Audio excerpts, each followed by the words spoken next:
1853 में, अभी 2000 चल रहा है, तो 1853 में श्रावण शुक्ल सप्तमी के दिन राजापुर गांव है प्रयागराज के पास, वहाँ आत्माराम दुबे नाम के एक ब्राह्मण थे। उनकी पत्नी का नाम था हुलसी।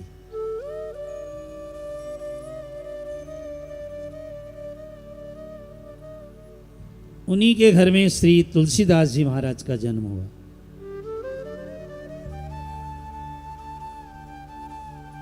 और बड़ी विचित्रता से जन्म हुआ उनका।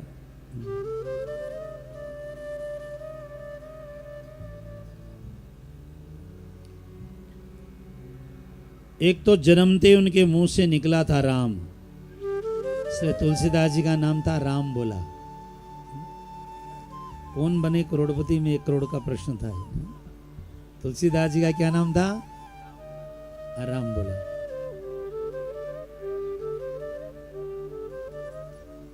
जन्मते ही राम। साधारण बच्चे मां के पेट में 9 महीना रहते, तुलसीदास जी 12 महीना रहे। और विशेषता ये थी कि जन्मे तब उनके मुंह में दांत भी थे और सिर पे बाल भी बड़े बड़े थे। और मूल नक्षत्र में इनका जन्म हुआ। तो जब जन्मे तो इनकी माता हुलसी जी की तबीयत बहुत ज्यादा खराब हो गई।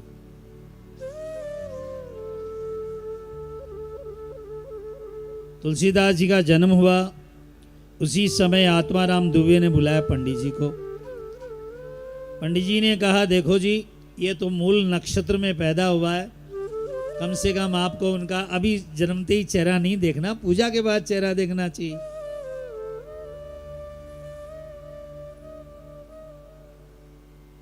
चलो, पर आत्माराम दुबे ने देखा पत्नी की बहुत तबीयत खराब हो गई है, तो जब लड़के को देखा तो बताया कि उसके तो दांत भी है, बाल भी है, 12 महीने का जन्मा है और जन्मते राम। तो आत्माराम जी को लगा ये लड़का ठीक नहीं पैदा हुआ हमारे यहाँ।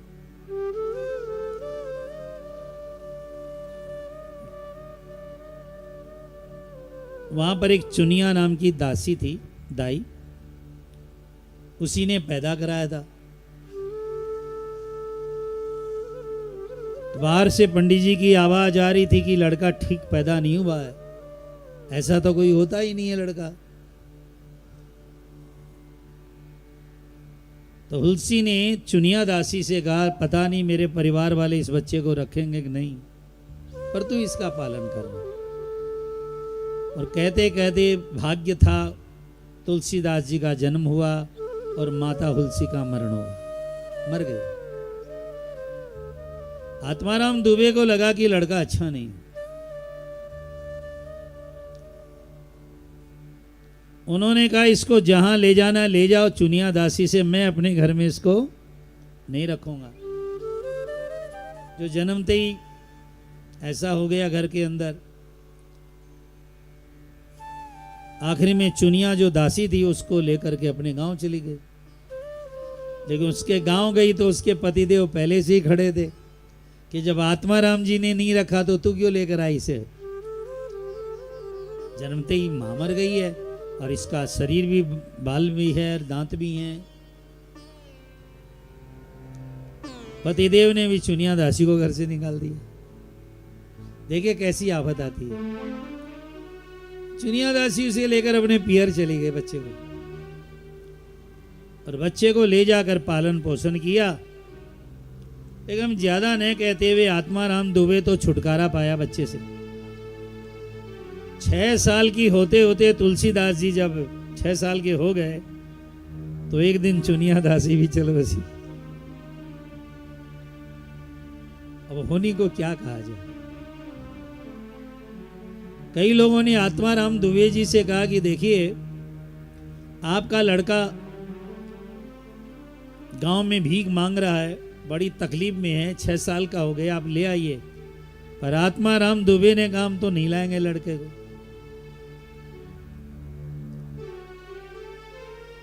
अब तुलसीदास जी का बचपन इतना इतना ज्यादा गड़बड़ हो गया कि न तो उन्हें कोई पानी पिलाता न कोई रोटी देता। सबको लगता कि जिसके ऊपर भी इसकी छाया पड़ जाएगी वो तो मर जाएगा। अब गांव का काम था।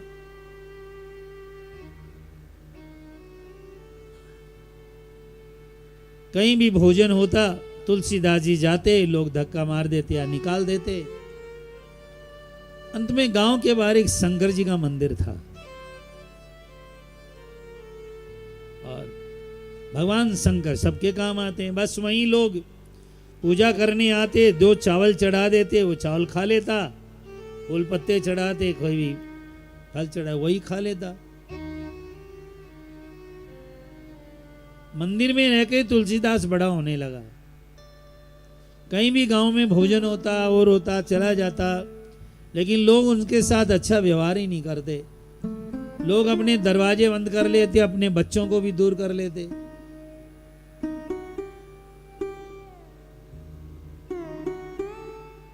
और एक दिन की बात, गांव के अंदर एक भंडारा था। बड़े बड़े संत महात्मा भंडारा जीवने आए थे। मैं जिस कवि की बात कर रहा हूं ना, तुलसीदास की, वो कालजयी कवि है। वैसा दूसरा हुआ नहीं आज तक। आज विश्व में सबसे ज्यादा बिकने वाला कोई ग्रंथ है तो उसका नाम रामचरितमानस है। गीता प्रेस में अभी तक 80 करोड़ किताबें छप चुकी है। उसमें सबसे ज्यादा रामचरित सबसे ज्यादा गाया जाने वाला। अकबर ने लिखा था अपने ग्रंथ में, अपने जीवन में, कि मैं अकबर, मेरे समय में मेरे से भी एक ताकतवर वाला व्यक्ति था जिसका नाम था संत तुलसीदास।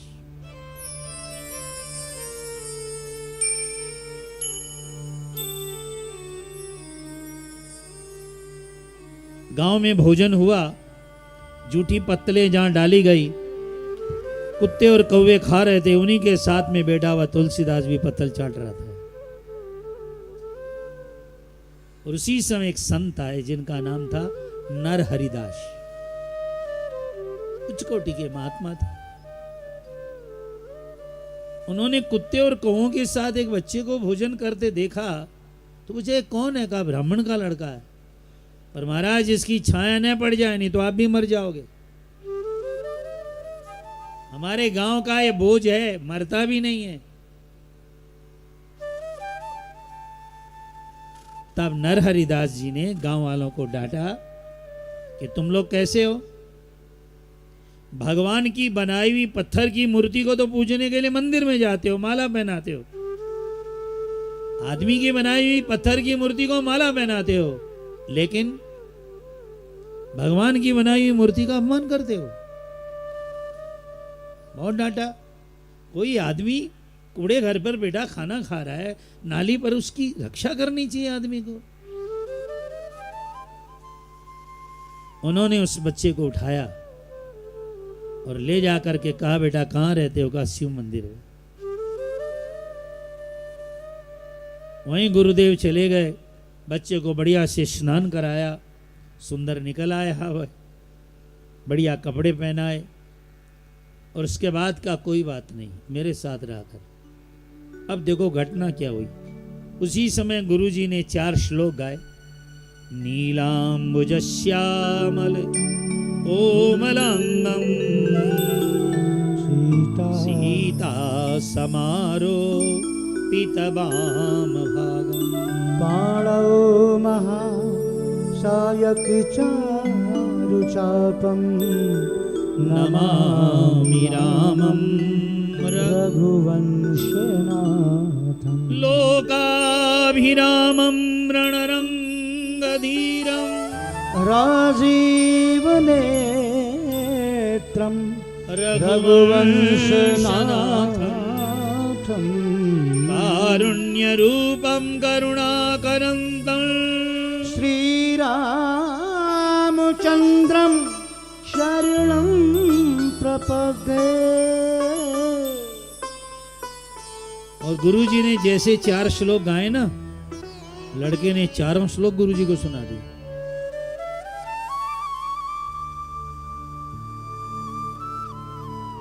गुरु ने कहा दोबारा गाना, तो दोबारा गा दिया। जो गाया, फिर गुरुजी ने फिर 2 श्लोक गाए, फिर उसने सुना दिए। गुरुजी को तो लगा, लो कहां कीचड़ में हीरा, इतना प्रखर बुद्धि। बस अपने साथ रखने लगे। गुरुजी इधर उधर जाते, तुलसीदास जी मंदिर में बैठा वही श्लोक गाता रहता। एक बार पार्वती अम्मा को दया आ गई। उन्होंने शंकर भगवान से कहा कि आप जीव मात्र पर कृपा करते हो, इस बच्चे पर भी करो। और भगवान आशुतोष की कृपा हो गई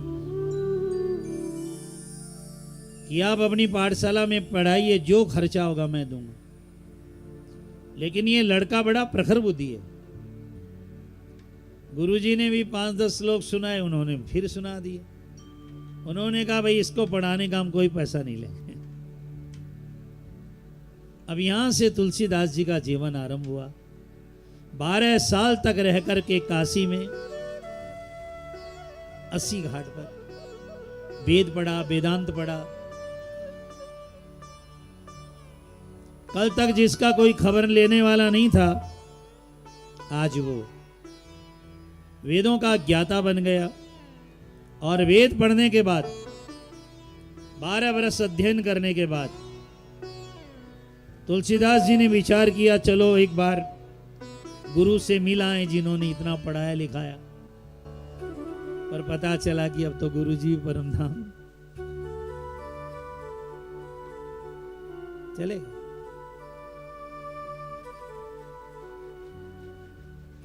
अब आप देखिए तुलसीदास जी का जीवन इस तरह से, अब वो काशी में ही रहने लगे। काशी में रह करके रोज गंगा स्नान करना, और रोज गंगा से नहा करके रोज एक पीपल में पानी देना, और घंटों बैठ करके भगवान का जप करना। अब देखो भगवान की कृपा होती है ना, तो देवता तो सब पर कृपा करते हैं, आपने सुना होगा। पर भूत किसी पर कृपा करता है क्या? तुलसीदास जी पर की। क्योंकि जहां पर कृपा राम के होई, ता पर कृपा करे सब कोई। रोज पीपल में जाकर पानी डालते थे, और पीपल में एक भूत रहता था। गर्मी के दिन थे, उसे रोज पानी मिल जाता था। गंगा वो जा नहीं सकता था। एक दिन जो ही तुलसीदास जी ने लोटा डाला कि आवाज आई, मांगो। तुलसीदास जी ने कहा भाई कौन है? उसने कहा मैं पीपल का भूत हूं। तुम रोज एक लोटा पानी डालते हो, मैं खुश हो गया, जो मांगना मांग। तुलसीदास जी ने कहा मुझे राम जी का दर्शन करा दो, कुछ नहीं चाहिए।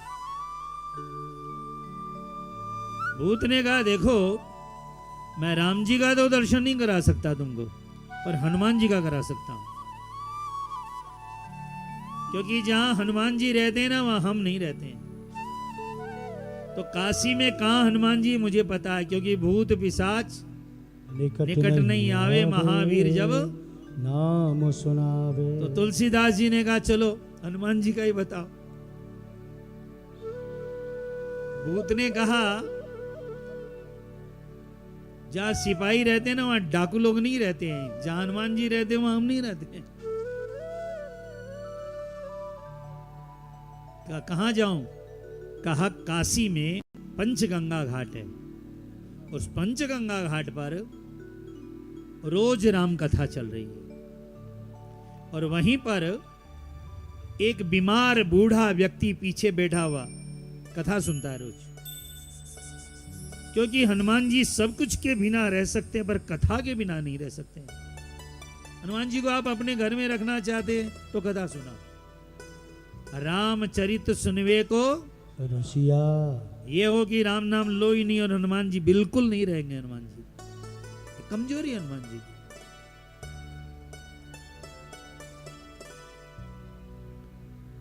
वो हनुमान जी बीमार बूढ़ा, तुलसीदास जी गए, कथा में देखा एक बूढ़ा तो बैठा है पीछे। जब कथा समाप्त हो गई तो तुलसीदास जी ने बूढ़े के पैर पकड़ लिए। बूढ़े ने कहा देखो मेरे बड़ी भयंकर बीमारी है, तुमको हो जाएगी, तुम जाओ। उन्होंने कहा नहीं, मेरे भूत गुरु ने कहा है आप हनुमान जी हो। वह बोला काहे का हनुमान जी, देख नहीं रहे हो बीमार हूं, फटे पूरे पुराने कपड़े। कहा नहीं, मैं मेरे गुरु के वचन पर विश्वास करूंगा ही करूंगा, आप हनुमान जी हो। विश्वासो गुरुवाक्येषु, और जब पैर पकड़कर रोने लगे उसी समय हनुमान जी प्रकट हो गए। बोलिए बालाजी महाराज की जय हो।